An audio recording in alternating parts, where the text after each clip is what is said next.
Welcome to episode 27 of Pearls of the Interior Life. Our topic today is health. So many different types of health concerns out there: physical health, mental health, financial health, environmental health, and on and on. What about spiritual health? Where does that fit into the scheme of things? That's what we're going to be talking about. Our big goal is happiness in this life and heaven in the next. To achieve this, we need to stay close to God throughout each day. But how do we do that while living in the real world with all of its challenges and distractions? Growing our interior life through Christian mental prayer is the answer. This podcast mines the riches of the greatest spiritual tradition on earth so we can grow in holiness together. I'm Steve Smith. Thank you for joining me for Pearls of the Interior Life.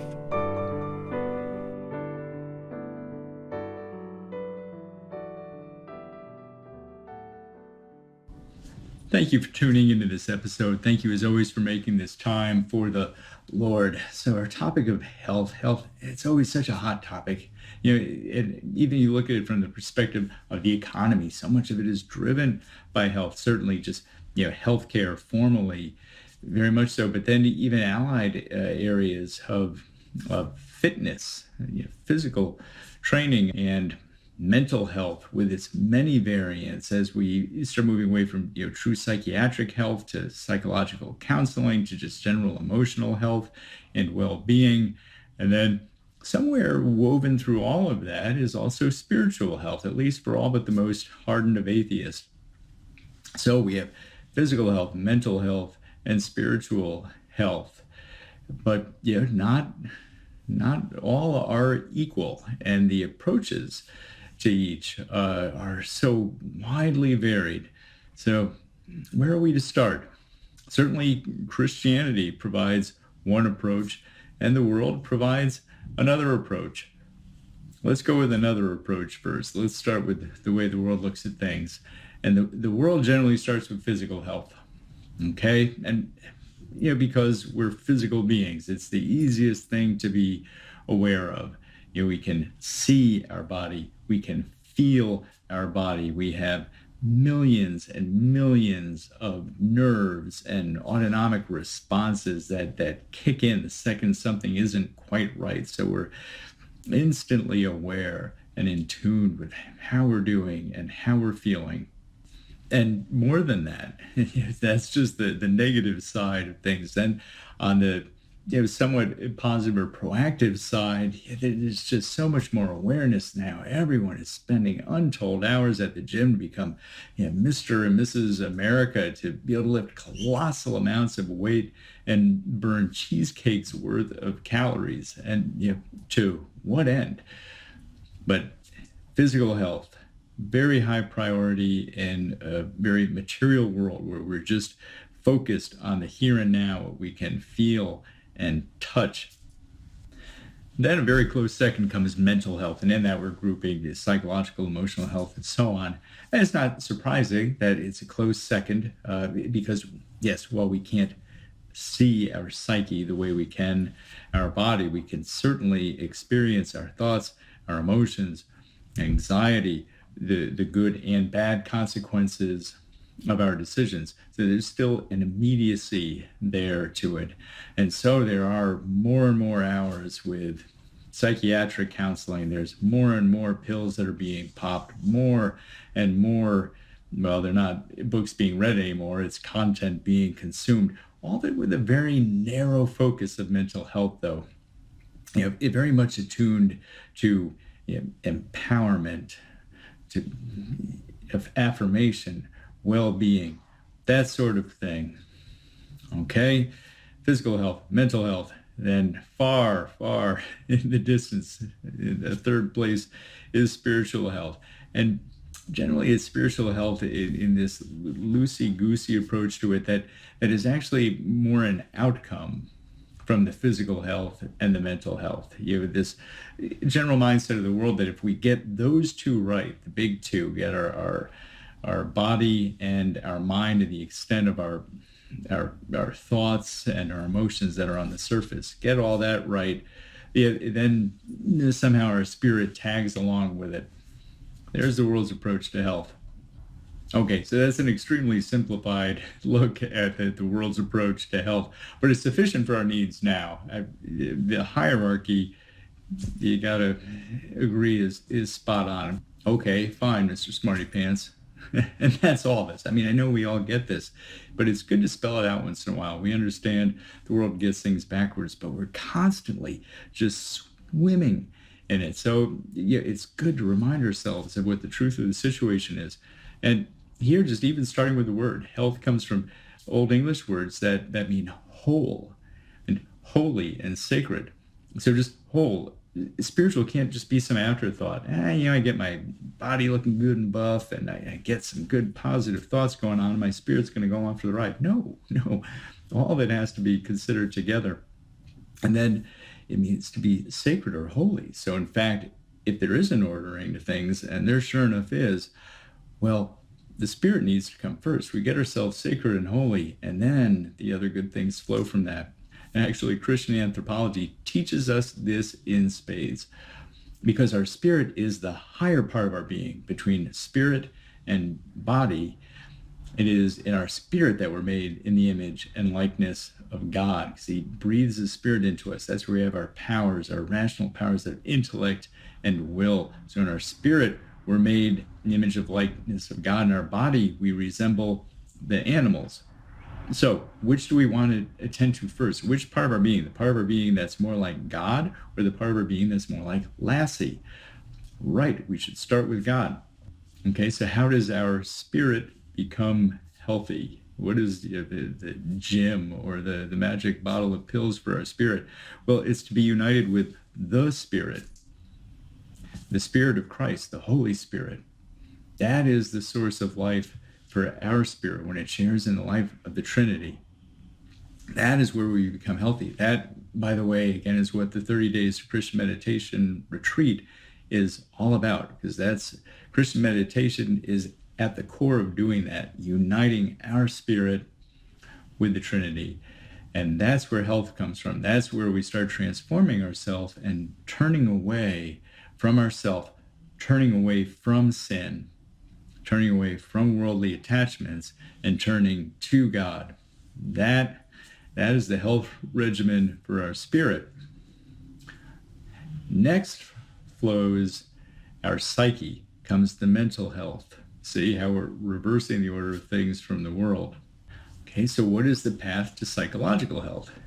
Well, here let's look to Venerable Fulton Sheen, very much in vogue these days. He was a very, very ardent student of psychology. He had a great appreciation for modern psychology and the power that it had just as a framework to better understand ourselves. And the better we understand ourselves, the better we understand our relationship with God, how faith operates in our lives.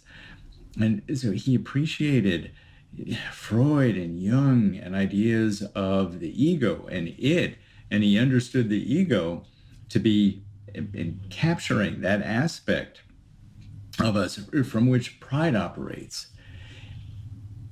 Ego is that part of us from where we get our false self, where we're then consumed with pride, with envy, with sloth, with attachment to low and worldly things.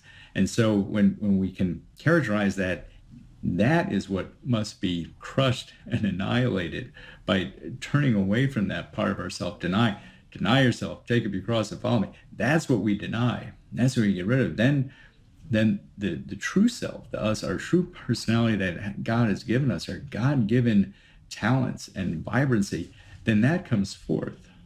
Well, what does that sound like if it doesn't sound like mental, psychological, emotional health? Okay? And you would have so many anecdotes of the path there, that path of self-denial, that path of turning towards God, particularly in his time, how when he was a younger priest, when people were still going to the confessional, contrition, saying that we're sorry, acknowledging our sins and our sadness for them, that the psychoanalysts would note they didn't have Catholic patients. It was only when people stopped going into the confessional that suddenly they started filling up all the couches of the psychoanalyst, and so on. This relationship with the spiritual and the mental health. So you see how this works. the closer we come to God, spiritual health, the closer we get to who we were created to be, which is that mental health. Hey, and then much of the neuroses and the obsessions and the psychoses that just gets stripped away. Now, to be sure, there are some aspects of mental health that are then properly addressed by psychiatric and psychologic experts, but the vast majority of that gets healed with our spiritual growth. We can separate the wheat from the chaff then, and then focus those mental health professionals where they can truly bring benefit. Here is how the good bishop put it. The ego is made to the image and likeness of the spirit of the world in which it lives, and the I is made to the image and likeness of the eternal God. The ego is a conformist. It is adjusted to its times. But the scriptures warn, be not conformed to the world. The I has attained inner freedom through transcendence of the worldly, so that I being that true self, who we were created to be, the ego being that false self that the world, that the enemy wants to trap us into. On a related note, along those lines, Frank Sheed, his primary work on theology is called Theology and Sanity, and it's a carefully chosen title because the sane person sees reality for what it is and responds to that. He lives in that reality. And the physical world, just this physical material stuff that we could see and touch, that is the narrowest sliver of reality. All of reality around us, the much greater reality, is God's reality, all of the spiritual realm. So again, when we attend to that first, our spiritual life, spiritual reality, then the mental health naturally follows from that. Okay, lastly, that brings us to physical health. Okay, our physical bodies, where does that come in? Well, certainly physical health is very important. Our lives here on earth are gifts. Our body is a gift. It's also the temple of the Spirit. So we're meant to take care of it. You're just remaining physically healthy with a good lifestyle, day in and day out, certainly attending to illness as it comes up as best as we can, and prudence, but always in a balanced way. Our physical health is in the service of our psychological health and our spiritual health. Certainly for most people, you can probably relate to this, I can, when we're doing good physically and getting good balanced exercise and so on, prayer comes easier. And a lot of people say, oh, it's just releasing endorphins or so on. Well, who made our bodies this way? Who made our bodies that when we exercise, you get that positive chemical response? For a reason. God hooked up our wiring in this way. And yes, we should be aware of that and conform our activities. It helps us to exercise a bit so that we can engage in prayer better. Great, do that.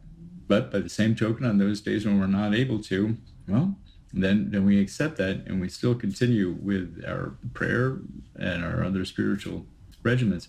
And we have to recognize where our bodies lead us into sin again and again.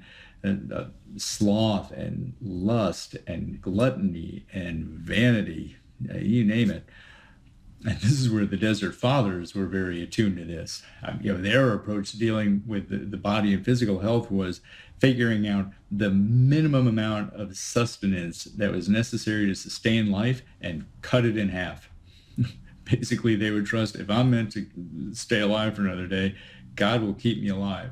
That was part of their quieting the unruly passions of the body and increasing their faith in God. And most of them lived to a ripe old age. So our bodies are going to be just fine. We learn a little bit of moderation and temperance, get decent exercise, we're going to be doing just great. The world, of course, sees this exactly opposite because the world is fixated on the here and now. The world does not see the afterlife. So for the world, it's all about, especially the physical health. We have to be on this earth doing what we want to do the way we want to do it as long as we possibly can, because that is the only source of happiness. And that's the lie we have to keep pushing back against. We're made for something much greater. Yes, we are made to enjoy this life here, make the most of this life here in all ways, but there is a far, far greater reality. Final note, how do we gauge our spiritual health? We certainly know it with our physical health, with our mental health, how we're doing. Well, at least we think that we do. But we have some idea how to size those things up. Spiritually, well, as we say again and again, the great litmus test for how our spiritual health is peace. That peace the world cannot give. As we grow closer to God, grow in love of God and neighbor, service of neighbor, move away from the way of self and worldly attachments.